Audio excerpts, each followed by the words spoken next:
Добрый день, уважаемые собрания. Мы вельмі рады, што сёння вы вырашылі быць разам з намі на 35-й сустрэчы беларусаў Паўночнай Амерыкі.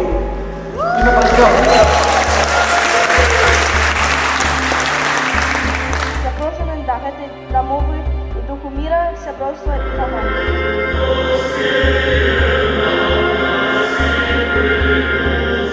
Сёння хацела б звярнуць вашу ўвагу на ролю беларускага замежжа у гэты час, калі пагражае нашаму краіне толькі страта незалежнасці, але і геноцид нашага народу.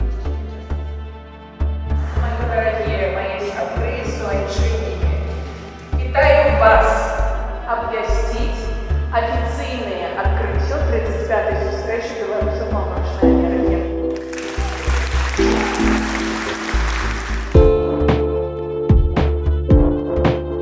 Таким чином ми починаємо. Культура наука, ведаеш, што ёсць пенім, з базы ёсць цяпа, ёсць ініцыятывы, ёсць філіп, калі ты хочаш дапамагчы. Разработали такую 3D теорию, 3 вымярэння, як мы будем працаваць. Гэта развіццё уверх, ушыр